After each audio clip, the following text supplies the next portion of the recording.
Sejam bem-vindos a mais um podcast da 2A Consultoria, soluções na área de saúde. Hoje nós temos um convidado aqui que nós vamos falar sobre cirurgia plástica, mas antes eu quero dar um recado para você. Se você é médico, precisa captar mais pacientes, precisa fidelizar os seus pacientes, seja no seu consultório ou na sua clínica, entre em contato com a 2A Consultoria, nós podemos te apresentar as nossas soluções e você saber como que a gente consegue te ajudar. Mas, dado esse recado, eu quero passar a palavra aqui para minha amiga, minha sócia, Paula. Bom dia. Olá, pessoal. Vou apresentar aqui para vocês uma pessoa muito especial. Ele é um querido, um cirurgião plástico fantástico, um amigo maravilhoso, e a gente tem esse prazer enorme de estar aqui hoje com o Dr. Eduardo Duarte. Olá, doutor Eduardo. Olá. Como você está? Olá, Paula. Olá, Hugo. Primeiramente, quero agradecer esse convite para esse encontro, esse podcast aqui. É uma honra para mim. E estou aqui à disposição para tirar dúvidas de vocês, poder contar um pouquinho da minha história. Isso, então. A gente quer ouvir um pouco da sua história, né? Quando é que começou? Você teve vontade de ser médico? O que te chamou a atenção para fazer a especialização de cirurgia plástica? Porque eu já sei que você tem uma especialização de cirurgia geral antes, né? Conta um pouquinho dessa sua trajetória para gente até hoje. Eu sei que a história é grande, tenta resumir, porque você tem muita bagagem. Então, é interessante essa pergunta, né, Paula? Porque eu sempre ouvi da minha família, da minha mãe, do meu pai, que eu iria ser médico quando crescesse. A gente sempre fala isso, né? E minha mãe disse que não sabia de onde isso saía, porque nós não temos na família ninguém como médico. Nem por parte da família do meu pai, os ancestrais, e nem da minha mãe. Então eu sou o único médico da família, quer dizer, o único agora não, porque a minha filha agora está fazendo medicina, que é um orgulho. Mas a minha mãe dizia que naquela época, acho que tem gente aí que nem vai lembrar disso, né? Mas também não sou nem tão velho assim. Mas quando tinham aqueles desfiles de 7 de setembro, minha mãe disse que eu fazia questão de desfilar de médico. Eu não lembro disso, só por fotos. Isso é coisa ancestral, hein? Coisa ancestral. Mas aí, essa minha vocação de querer ser médico, eu realmente fiz a faculdade de medicina, mas não tinha a menor intenção de fazer cirurgia plástica. Cirurgia plástica aconteceu depois. Eu até dou esses conselhos para minha filha, né? Porque eu acho que quando você pretende assumir, abraçar essa carreira, eu acho que primeiramente você tem que entender que você tem que ser médico. Você tem que entender, você vai sair da faculdade como um clínico geral. Então eu falo até isso para minha filha, não fica preocupado em querer seguir a especialidade do seu pai, nada disso. Faça a faculdade, você tem 6 anos para você se entusiasmar, você se apaixonar por alguma coisa. Que eu acho que, primeiro, a medicina já é apaixonante. E quando você consegue, dentro da medicina, encontrar alguma coisa que vai te trazer muito prazer, você vai fazer isso com soberania. E aí, no 4º ano da faculdade, eu já tinha uma ideia de que eu não queria ser clínico. Esse é um divisor de águas na faculdade, né?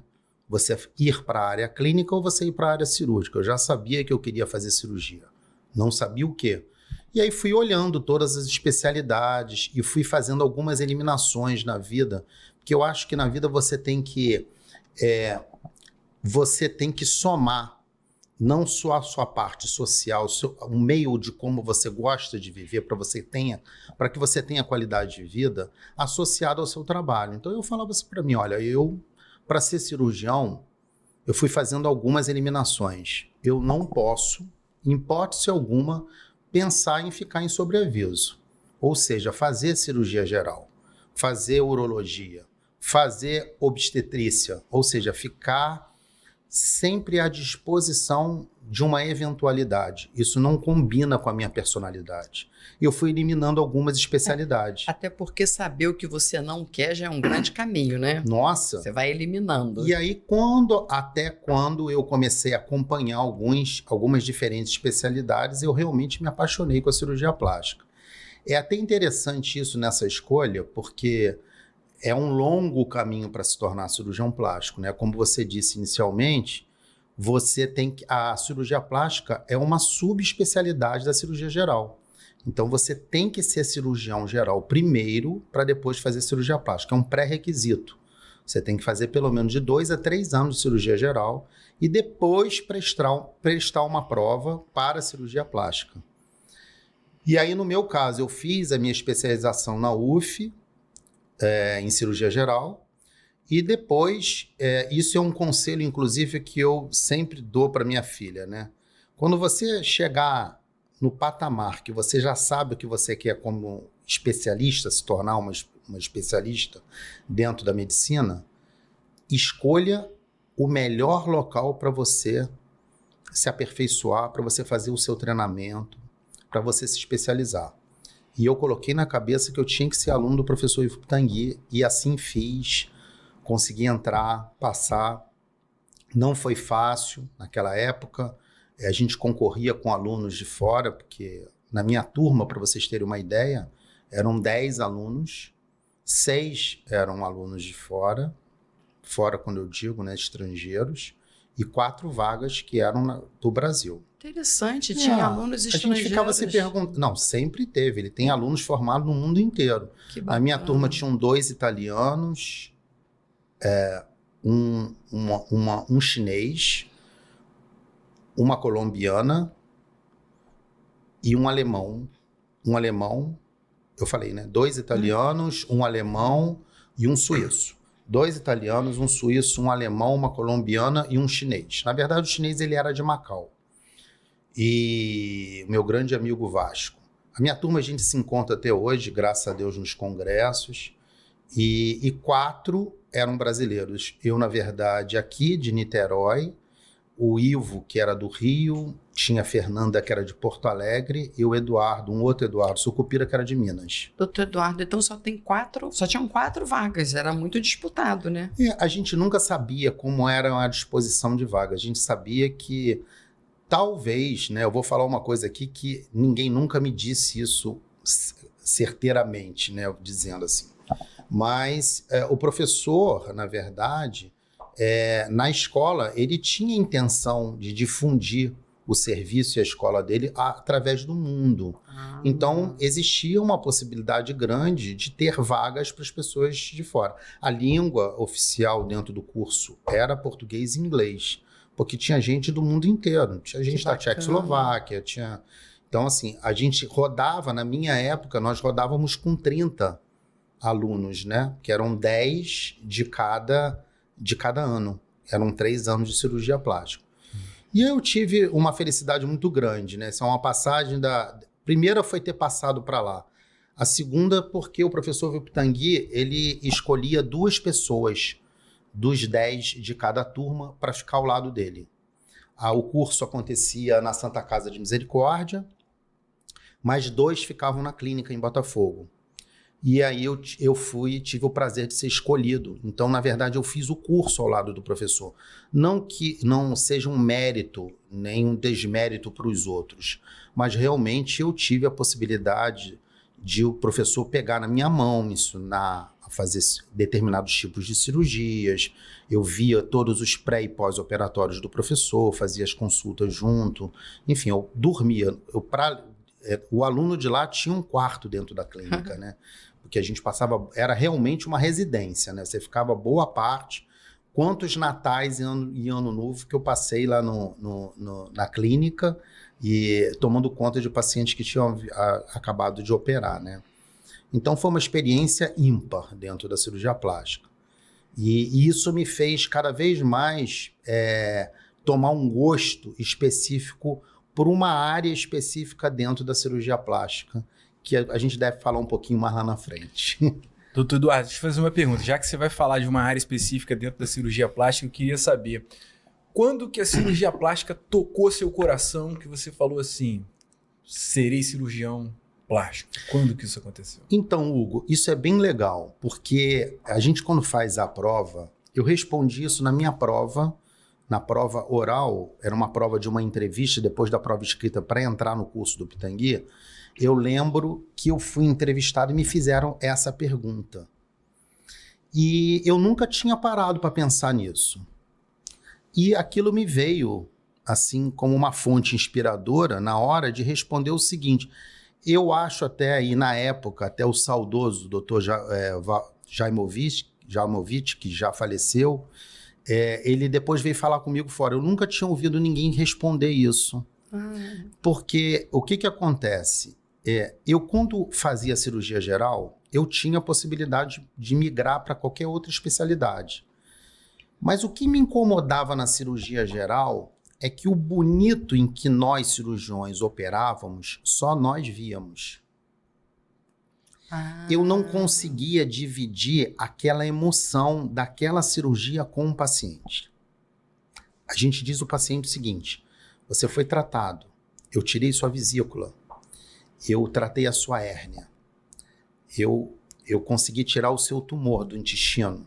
Você está curado, você vai fazer agora uma radioterapia. Tirei sua dor. Mas ele está só ouvindo isso. Ele hoje pode até ver ou tentar, por curioso, ver através de imagens. Na cirurgia plástica, o paciente, ele comunga com essa felicidade. O paciente participa desse resultado. O paciente diz se gostou ou não gostou desse resultado. Ele ajuda o cirurgião a construir o resultado em que ele esperava. Isso me fascinou na cirurgia plástica. Eu poder dividir essa alegria com o paciente. Ai, que bacana. Eu realmente também nunca tinha ouvido, também nunca tinha te perguntado. E aí você toca num ponto interessante, né? Eu falo isso em alguns podcasts, que eu acho que o médico, principalmente o cirurgião, ele é um super-herói. Para mim, ele é um super-herói. Já vi várias cenas em centro cirúrgico, de correr, de salvar, e todo mundo se mobiliza para isso, né? E o que eu digo assim, gente, precisa de fato pesquisar se o médico que você escolheu, ele está apto a fazer o que você precisa. Porque olha a sua trajetória, foi no mínimo 10 anos, no mínimo. São 6, né? 6 de medicina, 2 de cirurgia geral e 3 de plástica. Olha isso. Para você se posicionar e começar a operar como cirurgião plástico. Então, olha a importância, né? Não é da noite para o dia, não pode ser um curioso, né? Então, assim, é muita formação, é muita dedicação para chegar no nível que você está hoje. Não é uma coisa rápida, né? Então, assim, eu sempre tiro o chapéu para vocês de muita dedicação, de muito entusiasmo em fazer isso. Mas voltando lá no professor Pitangui, eu queria que você me contasse um pouquinho depois, porque depois que ele faleceu, você assumiu alguma posição lá dentro da clínica, que também é importante. Não sei se você está nessa posição até hoje. Atualiza para a gente essa história. Você é médico ou gestor de uma empresa de saúde? A 2A Consultoria pode transformar seu negócio. Somos especializados na saúde e oferecemos estratégias inovadoras para hospitais, clínicas e consultórios. Além disso, ajudamos médicos a construir autoridade no mundo digital. Potencialize sua presença com a 2A Consultoria. Agende gratuitamente uma reunião estratégica de 20 minutos conosco. Ganhe mais tempo e melhores resultados.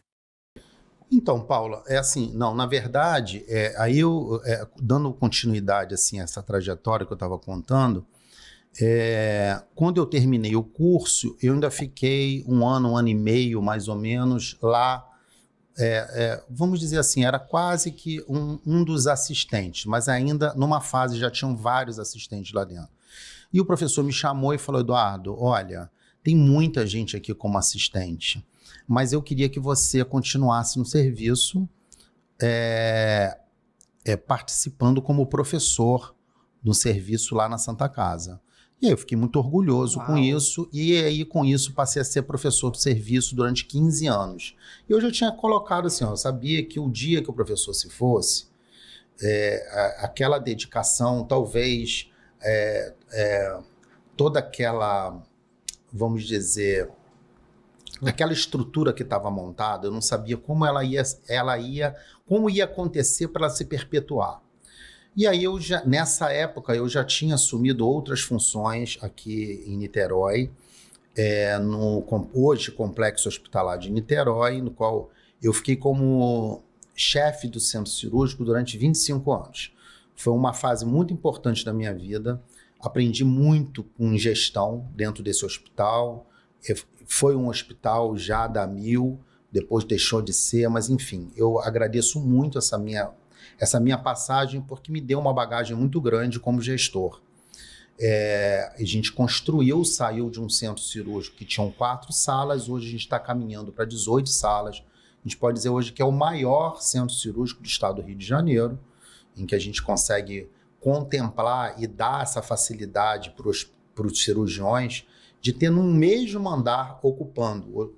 Para quem não sabe, né, o complexo é chamado de complexo porque ele tem várias unidades interligadas. E só de centro cirúrgico ocupa praticamente todas as... Nós temos a unidade 1, 3, 4 e 5 fazem o terceiro andar inteiro do centro cirúrgico do hospital, em que o paciente consegue chegar lá, hoje, depois de esses 25 anos de trabalho, né, ele consegue, o paciente, o cirurgião, ter a internação do paciente, o pré-operatório, pós-operatório, as salas de cirurgia, um estar médico gigantesco, quase 300 metros quadrados, com sala de massagem, restaurante para o cirurgião. Então, a gente tem todo um conforto no mesmo andar, inclusive a central de esterilização. Então, isso realmente é um ganho diferencial muito grande dentro da área hospitalar. Voltando ao que você tinha me perguntado, eu comecei a me dividir muito, né? Então, eu operava, era gestor dentro do hospital e ainda dava aula na Santa Casa. E tinha o consultório. E o meu consultório. Naquela época, eu já fazia consultório em Ipanema e tinha consultório em Niterói. Depois do Covid, eu abandonei Ipanema por uns tempos, agora já voltei, retornei a ter consultório lá. Mas não foi compatível continuar dando aula no serviço, assumindo a função de gestão, operando, enfim. E aí eu optei por sair, eles entenderam a minha saída, nós somos amigos todos lá do serviço até hoje, mas a gente hoje pretende, a gente está caminhando para tentar montar um serviço, uma coisa que vem aí pela frente, vamos aguardar que são projetos novos para 2025. Você vê que trajetória linda, né, doutor Eduardo? E aí eu volto a falar no quanto vale a experiência, né? Quantos anos o médico está se dedicando a isso para você até escolher um cirurgião de uma forma assertiva, né? Ver essa qualificação toda. Você vê, só de centro cirúrgico CHN, 25 anos. Isso. Não é pouca coisa, não. Muita experiência.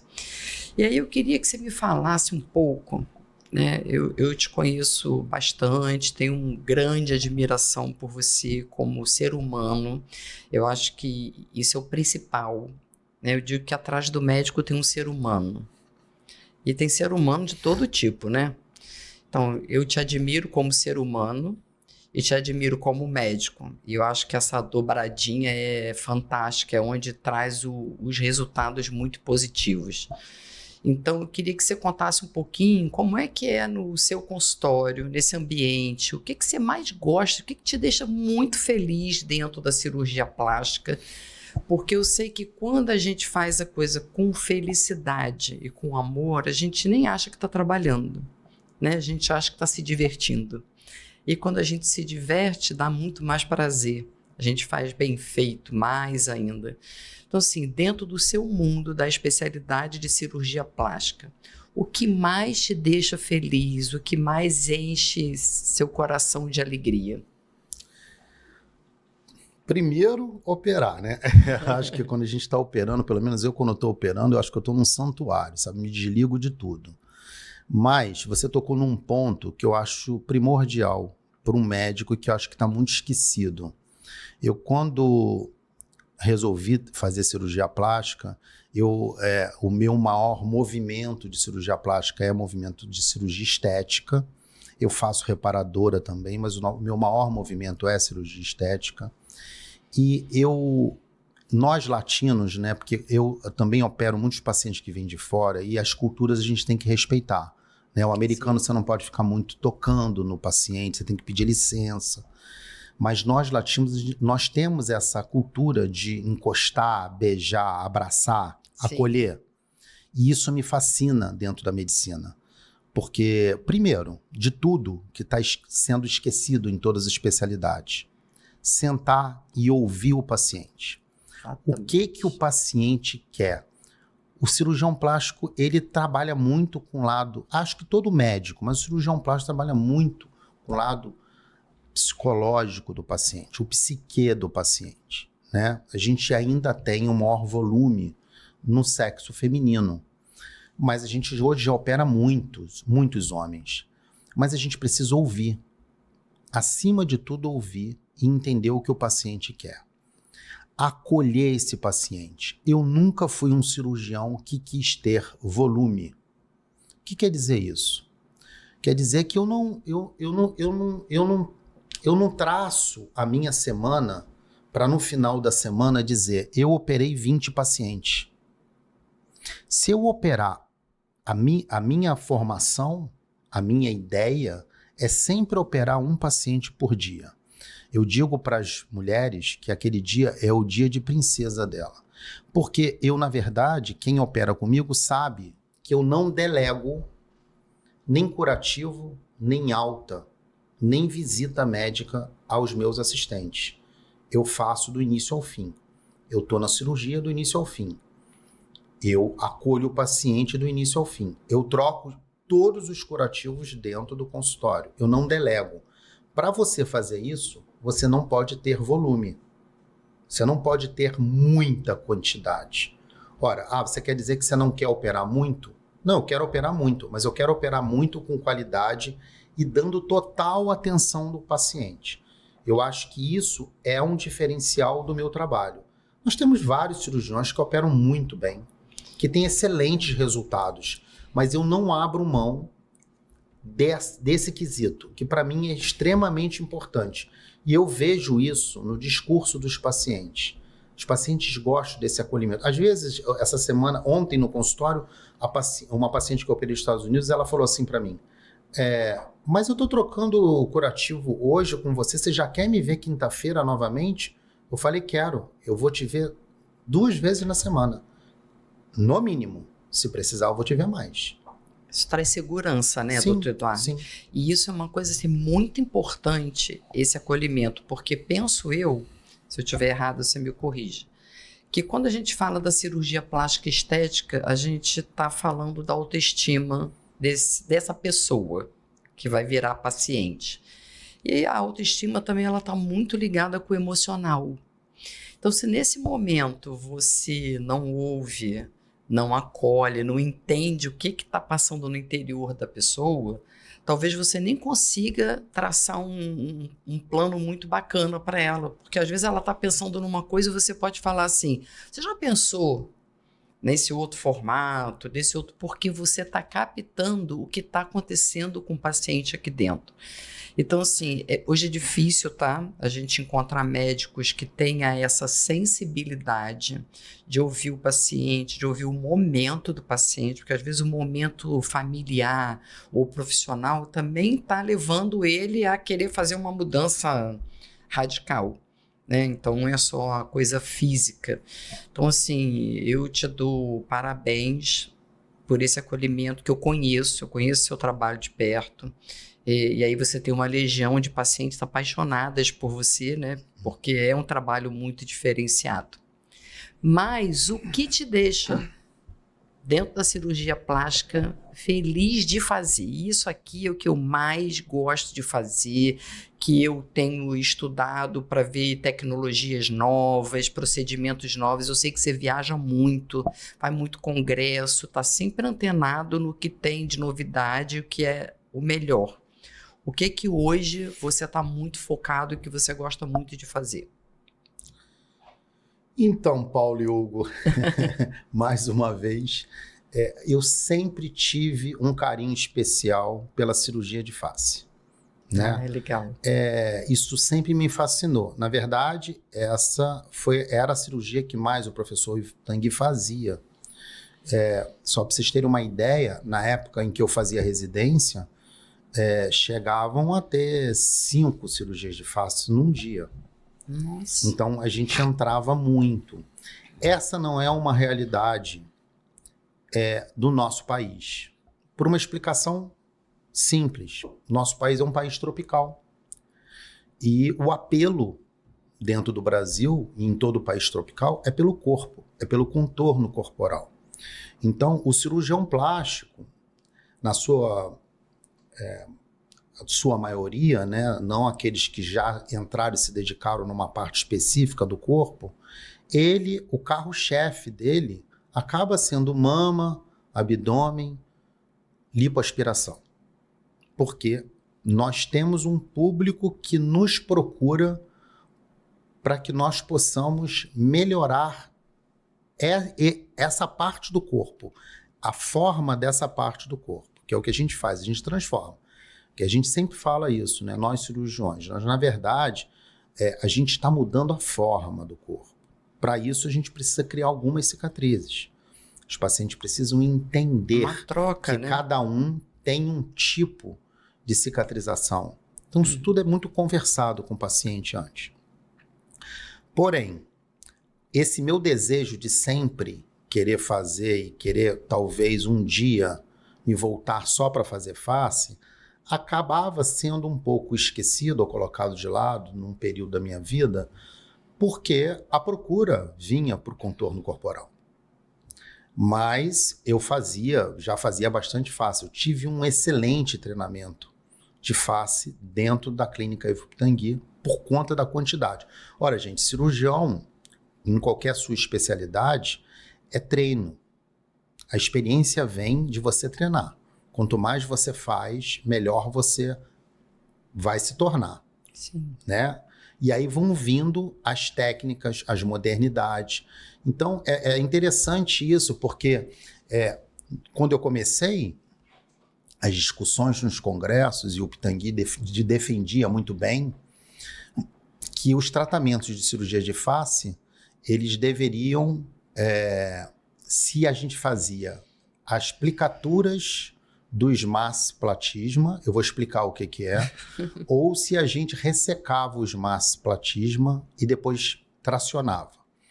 Então, só para vocês entenderem um pouquinho, a cirurgia de face, você, na verdade, no início, elas estigmatizavam muito os pacientes, e vocês já devem ter visto mulheres mais idosas que têm o rosto muito tracionado, que você passa na rua e fala assim, fez cirurgia plástica, ficou mal feita. Sempre sorrindo, né? Tá mal feita, eu não quero ficar igual a essa mulher, doutor. Ela tá esticada demais. É que nos antepassados, as trações eram feitas só em pele.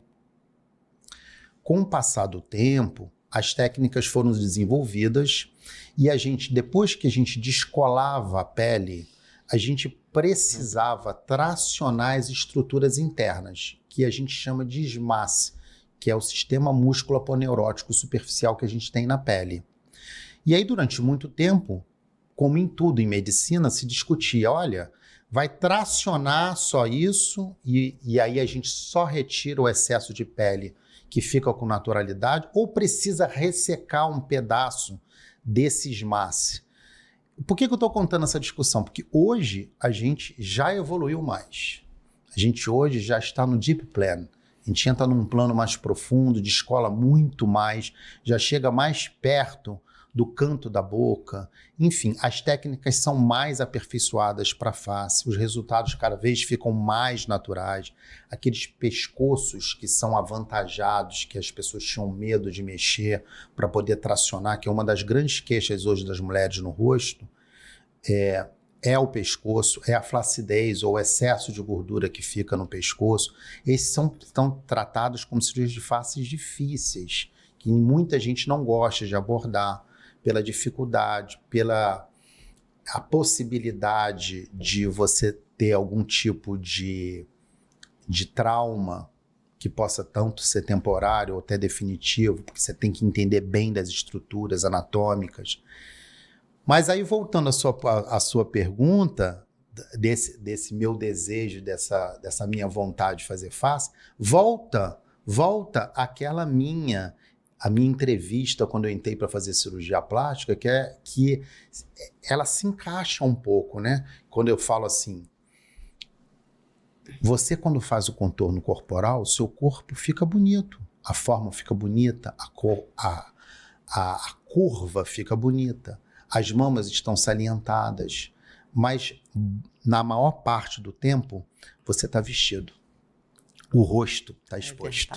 É verdade. Então, eu tenho esse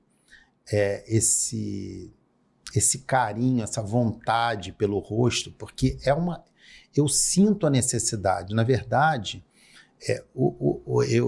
eu até coloco o seguinte, é muito difícil você definir beleza. O professor Ivo Tanguy já falava isso, né? É muito difícil definir o que é belo, porque beleza, você tem as suas características de diversos tipos de culturas, de países, porque como dizer por uma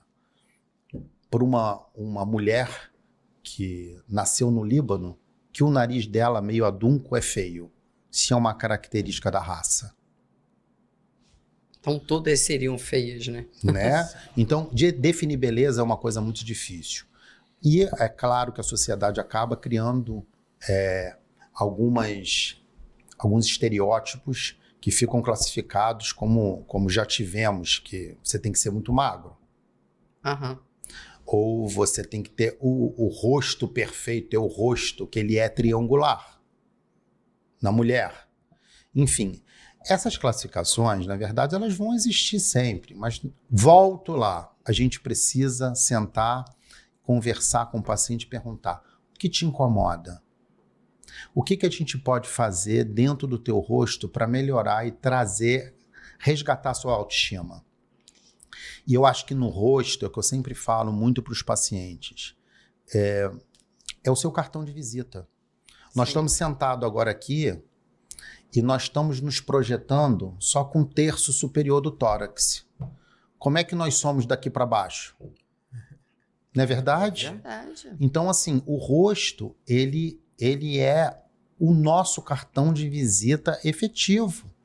Então, por isso eu tenho todo esse cuidado, eu gosto muito, gostaria de fazer muito mais do que eu já faço nas faces das pessoas. E cada vez mais me aperfeiçoando para a gente poder acompanhar as técnicas novas. Eu sei que no seu consultório, né, você não faz só a cirurgia plástica, tem alguns procedimentos estéticos. E aí até uma curiosidade. No consultório, os procedimentos estéticos são mais para face? São. Porque, na verdade, o que a gente chama são procedimentos ancilares. O que são isso?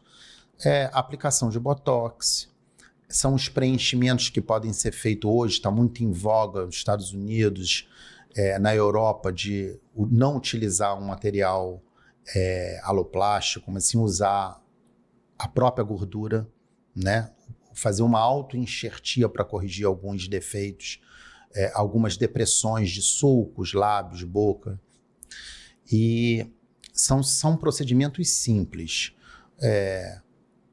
Retirada de alguns tumores, às vezes uma pequena lipo localizada em alguma área do corpo. Isso tudo pode ser feito no consultório. O que hoje a gente vem vivendo no mundo é uma invasão nas especialidades, e não é só na cirurgia plástica, na dermatologia, mas em todas as especialidades, em que colegas que não estão preparados, que não fizeram uma especialização, não se formaram, não entenderam do assunto, não vamos usar a palavra invadindo, mas se apropriando de atividades em que eles não têm propriedade para exercê-las. Isso em medicina é uma coisa que é possível fazer? Mas temos que responder pelos nossos atos. É o que eu sempre digo, eu sou um médico. Eu posso fazer uma cirurgia cardíaca? Posso. A pergunta é, eu estou habilitado para fazer uma cirurgia cardíaca? A responsabilidade é sua, Eu né? sei fazer uma cirurgia cardíaca? Não. Eu fui treinado para fazer uma cirurgia cardíaca? Não. Então, eu não posso fazer um curso, como vem apresentando aí, um curso à distância. Como um cirurgião se forma à distância?